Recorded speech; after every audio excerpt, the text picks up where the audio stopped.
¿Qué tal? Bueno, en este momento,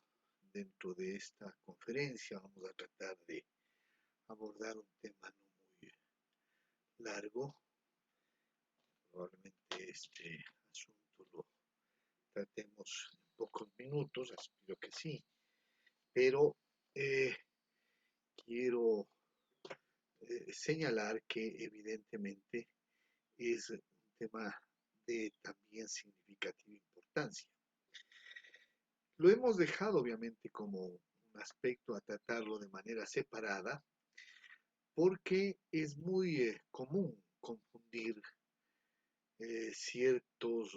aspectos de este ámbito del derecho laboral. Muchos confunden lo que es una asociación con una coalición. En el derecho laboral hemos abordado aquella referencia a las asociaciones laborales, de las cuales hemos dicho son estructuras, organizaciones que además gozan de personería jurídica. El derecho laboral obviamente apunta sobre todo a precautelar el derecho de asociación de los trabajadores,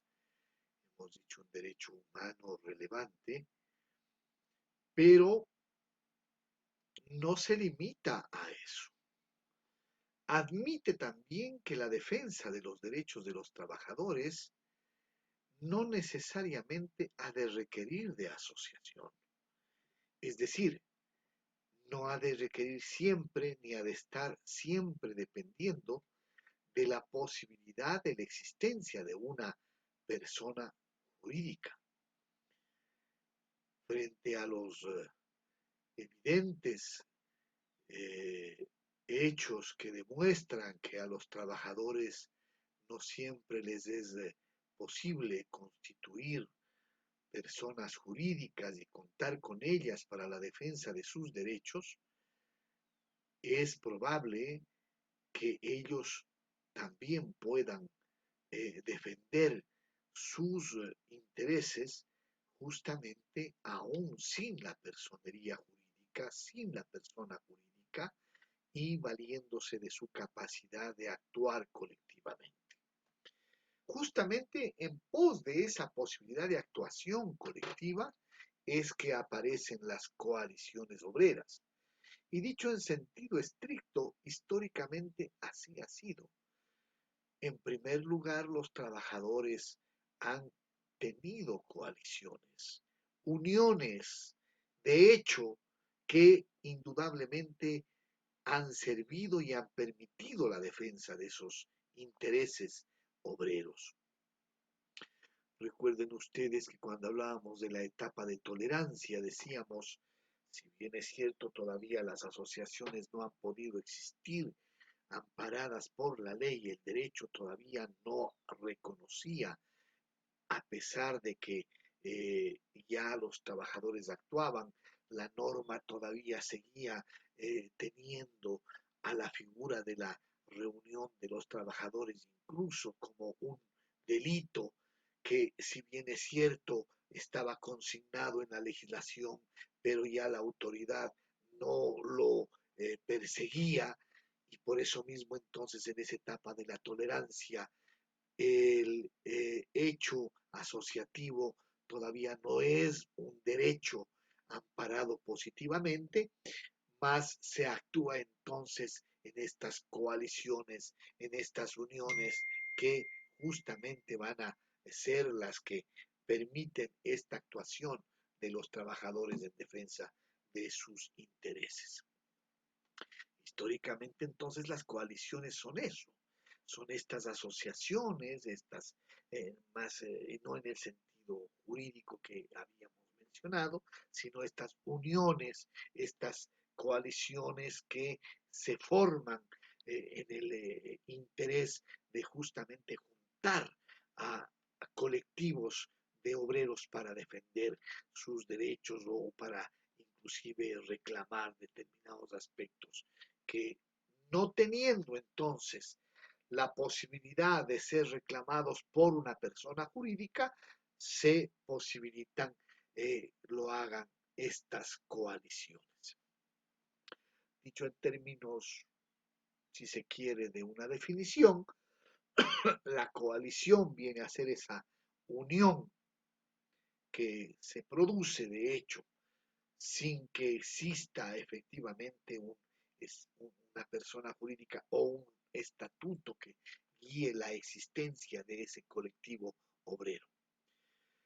Y nuestra legislación, sobre todo en tres partes del Código del Trabajo, admite y protege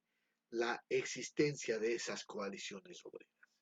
El primer caso alude al artículo 221 del Código del Trabajo cuando se refiere a quién debe celebrar el contrato colectivo. Y aquí en el inciso segundo, sobre todo, dice que en las instituciones del Estado, entidades y empresas del sector público o en las del sector privado con finalidad social o pública, el contrato colectivo se suscribirá con un comité central único conformado por más del 50% de dichos trabajadores. Estamos hablando de un comité central único que se configura, que se constituye, que se integra para ese exclusivo fin. Y aquí entonces podemos ir advirtiendo que las coaliciones, a más de ser uniones que se realizan sin tener personería jurídica, son efectivamente grupos o entes que se instituyen para simplemente atender un determinado fin transitorio. En este caso, el Comité Especial Único de Negociación del Contrato Colectivo en las entidades del sector público o en las privadas con finalidad social o pública es un comité que se integra para presentar el proyecto, negociarlo, suscribirlo y hasta ahí termina su existencia. No necesita, por lo tanto, entonces otro régimen jurídico que no sea este que de manera muy, diríamos, general, sin mayor señalamiento, sin mayores requisitos, aparece de lo que la norma del artículo 221 establece para este caso. En circunstancias similares ustedes van a poder apreciar entonces que algo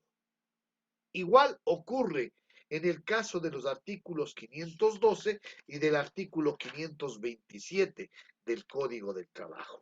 En el caso del artículo 512, cuando se está refiriendo el Código del Trabajo a los conflictos colectivos, allí señala de manera expresa que la representación de los trabajadores en los trámites que refieren justamente a los conflictos colectivos han de gozar de la representación del comité de empresa. Y para el caso en que no existiere, dice, habrá un comité especial designado por los trabajadores. Aquí estamos hablando de otra figura que ya no está ligada al tema anterior, sino más bien al del conflicto colectivo. Más concretamente, habremos de entender lo que ha de ser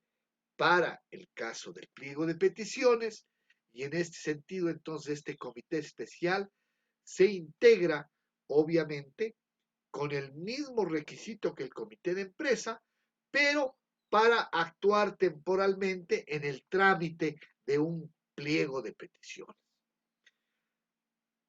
El comité especial existirá entonces mientras el conflicto exista y al final del mismo también termina su existencia. Como ustedes pueden ver, igualmente aquí no se dice casi nada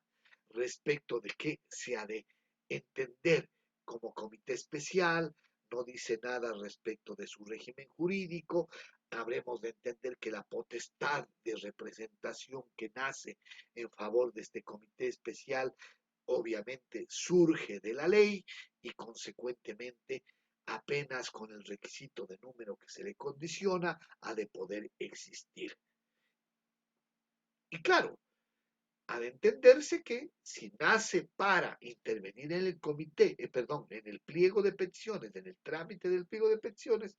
ha de poder hacer todo lo que el comité de empresa puede hacer en representación de los trabajadores cuando éste existe. Y decíamos, el otro caso es del artículo 527, que alude a la posibilidad de que hubiere la declaratoria del paro patronal o del paro empresarial. Cuando los empleadores, conforme lo dispone el artículo 531 del Código del Trabajo, cuando digo los empleadores pudieran declarar un paro en las circunstancias que establece esa norma, también la representación de los trabajadores, si es que no hubiere comité de empresa, ha de poder ejercerse o desarrollarse a partir de un comité especial. El 527 dice entonces que dentro de las 24 horas de recibida la comunicación, el inspector del trabajo se dirigirá, dice, a los trabajadores y les prevendrá de la obligación de designar un comité especial de no estar organizado el comité de empresa para que les represente. Insisto, las características entonces de las coaliciones que admite nuestra legislación para los efectos justamente antes indicados, esto es, negociar un contrato colectivo en el sector público o en las empresas privadas con finalidad social o pública, para los efectos del trámite del pliego de peticiones y para el caso del paro patronal, son agrupaciones o entes que tienen capacidad de representación que nace de la ley, sin personería jurídica y que obviamente tienen la existencia transitoria que alude justamente al cumplimiento de los fines y objetivos que implican tanto la negociación del contrato o el trámite de la reclamación colectiva en ese caso, o el conflicto que también puede producirse por pliego de peticiones o por el paro patronal. Hasta allí entonces abordamos este tema relacionado con las coaliciones en el ámbito laboral. Saludos a todos, pasen muy bien.